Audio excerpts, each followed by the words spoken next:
Kilroy here. I thought I'd do an after-action report and a little discussion on the gameplay of Plains Indian Wars. Just came out from GMT and designer John Poniske.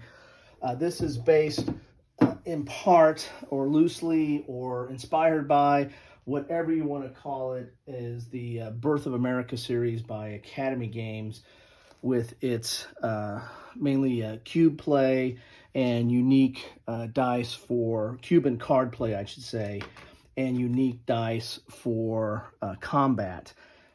There's several solitaire scenarios. The one I just got done was Solitaire Variant 1. This is the victory point schedule for it. Spoiler alert, I lost 29.5 to 40.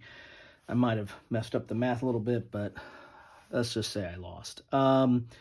The interesting part of the Solitaire Variant 1 is you play the U.S. forces, which are the blue and the brown, which represents the U.S.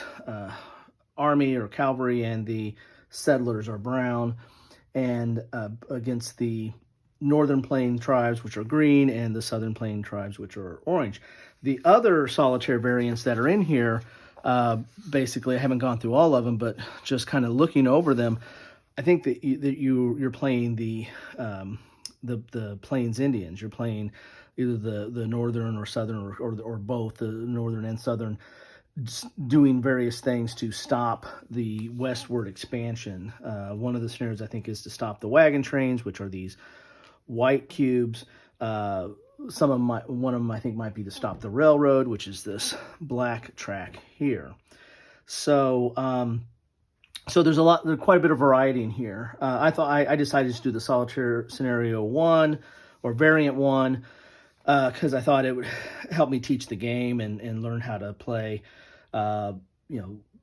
play each side, because the gameplay is somewhat same for each of the side. You basically have a hand of cards that you, when it comes to your turn, based on your activation, and this is the activation chart here, you're basically going to be drawing these discs out of a bag here, which again is kind of reminiscent of the Academy series, except it has like cubes in it.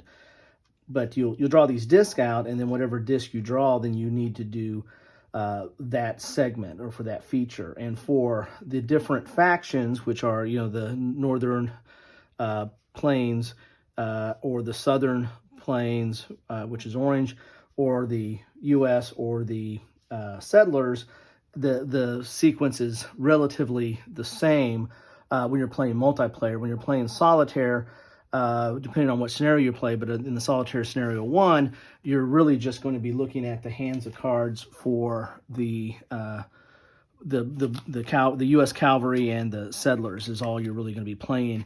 The AI, there's a procedure for how the AI populates cubes on the board based on some rolling dice, which, by the way, these dice do not come with the game. You're going to need 2 12-sided dice and 2 6-sided to do the solitaire scenario, at least the Solitaire Scenario 1. I imagine you might need it for the other solitaire scenarios as well. All of us have dice laying around, but I'm probably going to go out and get colored dice that match the colors of orange and green, just so I can have it in the set here. But so basically, back to card play. You can basically play, an engagement or a migration if you're doing the cavalry and the settlers, and it lets you add cubes, and then you can activate a certain number of groups. You can move a certain number of spaces, and that's true for both of these. You can also play up to 2 events if you have events in your hand, and they kind of modify situations. A lot of times they prohibit engagements or help modify an engagement or do something on the board. But you can the main thing that you can play on your turn are these engagements or migrations. And then for the Indian factions, they have a little bit. I think this is called something different on theirs. I haven't played with theirs, so not sure what that is called on theirs. I don't have it handy for me right there. But So you play these, and then this will tell you where to put it, where to put the cubes. You're either going to be putting cubes in St. Louis or in Sacramento.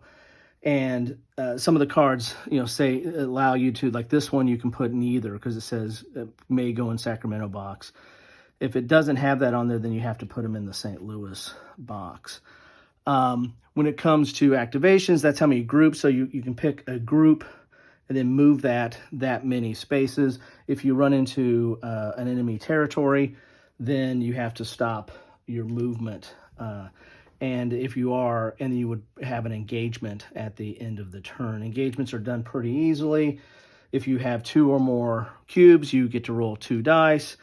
And the other side gets to roll that same amount. If they have 2 or more cubes, they get to roll 2 dice. If you get a weapon symbol, then you're going to eliminate a cube from the other side.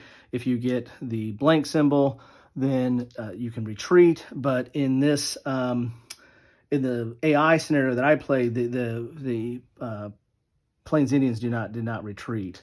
And then you have this treaty symbol, which if both sides roll a treaty symbol, then the majority or the bigger force gets to push the smaller force out. The smaller force has to retreat.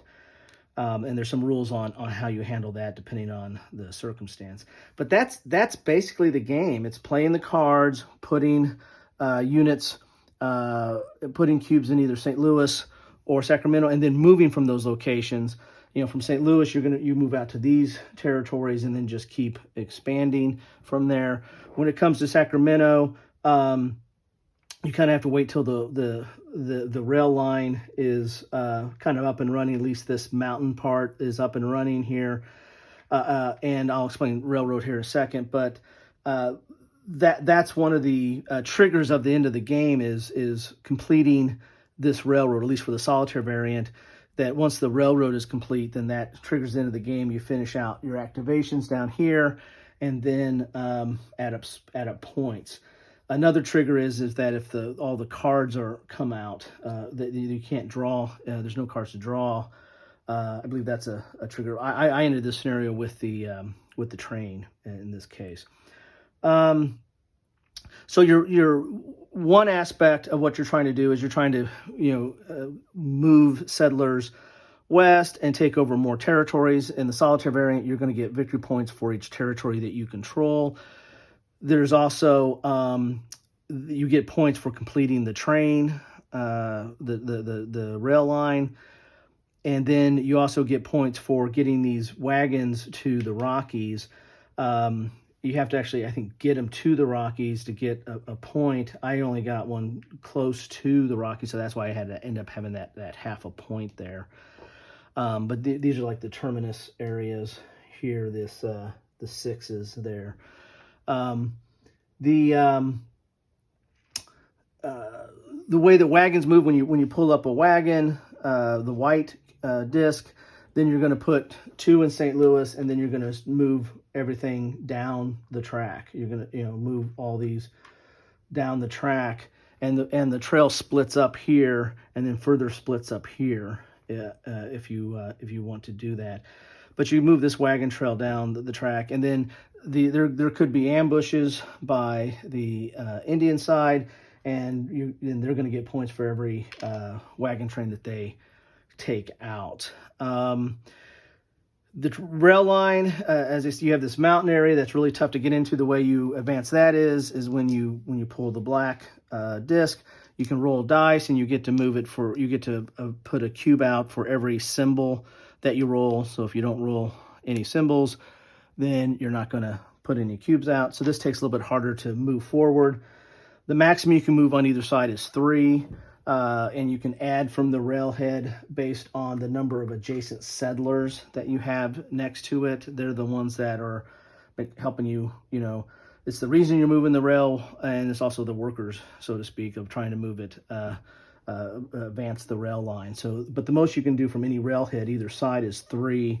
So that's going to take some planning to get your settlers ahead in the right location to add cubes for the rail line, or got to get these symbols to get out of the mountains here, which takes a little bit of time. And then you really can't use this track until you do that to start moving stuff this direction. So most of the first part of the game is all coming from St. Louis and this direction. So you're going to get points for controlling territories. You're going to get points for getting wagon trains out there. You're going to get points for completing the railroad. The other side gets points for the same thing, owning territories, for eliminating wagon trains. They get some bonus points for this purple area. I'll talk about that in a second. This is the enemies of the Plains Indians. And they're a little bit different, a little bit wonky. Everything else is pretty straightforward on how you do things. When it comes to the AI for purple, that's probably the most. It's not complicated. Let me start out with that. This is not a complicated solitaire system, but when you draw a disc for a purple, it takes a little bit more effort. There's 4 or 5 steps you got to go through to figure out what you're doing and how to populate it and all that. So that took the most time. Well, once you go into like 4 or 5 turns, it becomes secondhand and you know what you're doing. But it takes a while. Every time you got to kind of look at that and go, okay, what do I do? What's the sequence of play? Where the rest of it is relatively straightforward and simple. So they're the Plains Indian, or the AI, is going to get points for controlling territories, which means they have a majority in it, and they have the clusters. If they get these clusters of 4, they get plus 4 points. If they get clusters of 3, they're going to get some bonus points. The one thing I mentioned is I put these discs are not supposed to be put out there, but there's an extra set of discs in here. So I put out, I usually put these out to mark the extra bonus points that the U.S. player can get 2 bonus points if they control the Black Hills, if they control Denver, if they control Salt Lake City, if they control Phoenix. In my game, I got 3 of them. Was not so lucky with Phoenix. So that wouldn't have won the game anyway. But so the AI is going to be adding more cubes on the board or more forces, and so if they get these clusters, they're going to get victory points for that as well. So there's a shot of the victory points you get, for the railroad, the wagon trains, wagons eliminated or reached the Rockies, regions, cube concentrations. You get points for Canada or Mexico. Kind of split up there a little bit on that one. Purple regions, key locations, as I was talking about, and then the Custard Card. And actually, the Custard Card was pretty wild. The Custard Card was the last card that came out, and you have to play that immediately. And so that came out, and you basically put 4 cubes in the most populated northern Plains tribe area, and normally there would be 4 cubes, so the U.S. cavalry would be able to roll 2 dice, but they only get to roll 1. So that trying to reflect the Custer tactics in that fateful battle, and then the Indian player, the northern Plains tribes will be able to get bonus points for every if they eliminate all the cavalry. My battle took place right here, and there was 1 cavalry left. So that was actually pretty close. I think the actual was up here was the Little Bighorn, but kind of got close to it from a historical standpoint. And but Custer, or at least 1 unit, survived. So the Northern Plains tribe did not get the points for that. So you're going to add up all these points, and then whoever has the most wins. Again, I lost on that, but I was just trying to go through it and figure out what's going on. So I'm pretty happy with it. Gameplay, I like it. It is, as I said, pretty or relatively intuitive. It's very reminiscent of the Birth of America series. Plays pretty fast and relatively easy to. I guess I didn't mark my victory points on here. I guess I could have used that as my marker. Anyway, you have one for both sides over here.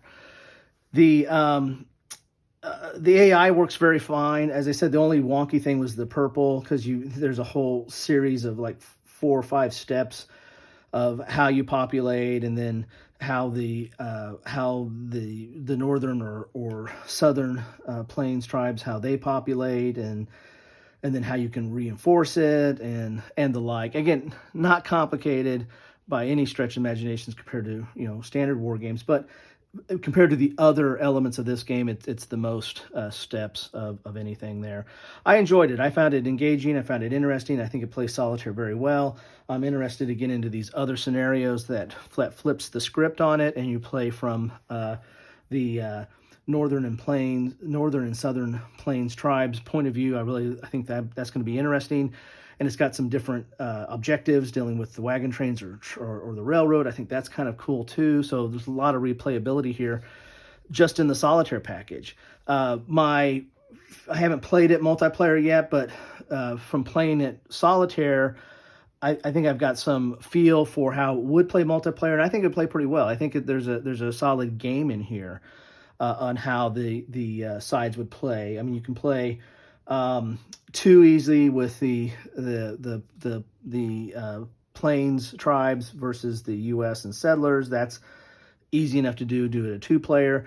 But I mean, you could actually, I think you probably go up to 4-player in this pretty easy as well, which each one of these segments handling their own thing there. So anyway, like it. The card play is interesting. It's not as It doesn't dominate the game, but again, just like in the Birth of America series, that doesn't necessarily dominate the game either.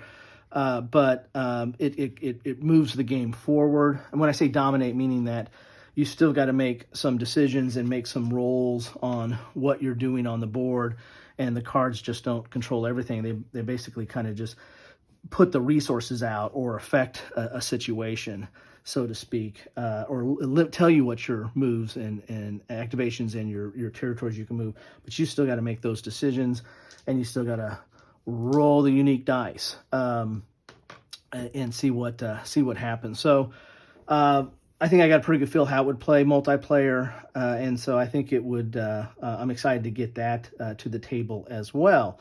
Anyway, so that's my after action report. I thought this is relatively new out there, so I don't think there's a whole lot of gameplay type stuff out there, so I thought I'd kind of go over that, talk a little bit about it. And I might have messed something up. I might have messed up the basic rules, and I might have messed up the Solitaire rules, as I am apt to do. But I think I got it kind of mostly down. I've definitely got it down enough to get a good feel for this, and enough to know that I like it. I like how it played out. And everything is really relatively straightforward. The purple is a little bit of a twist in the Solitaire. I need to go back. I only read through the rules a couple of times on how it plays in the regular game, but I was just really mainly focusing on how it plays in the Solitaire game with that sequence. So I'd like to see how that plays out in a regular game as well, and see how things are changed there, because they're a little bit of a wild card in this whole thing, because they basically can occupy areas with the cavalry, but they can't with the settlers, and they're kind of like an ally, but not quite. So they're just an interesting feature to this, of a relatively, can be somewhat symmetrical opposed forces. They kind of throw a little wrench in there to spice things up, and then of course you got the wagon trains in the train that that kind of changes some of the gameplay and in triggers and way you get victory points as well. So that's what I have for you. I'd love to hear any of your comments on this. Have you guys got this to the table? What do you think about it? Love, hate, good, bad, ugly. Love to hear it. That's what I have for you today on this very, very rainy day and somewhat cold day in May. So thank you for spending some time with me. I know it's precious. Any amount of time you spend is greatly appreciated. And, hey, have a great rest of your day.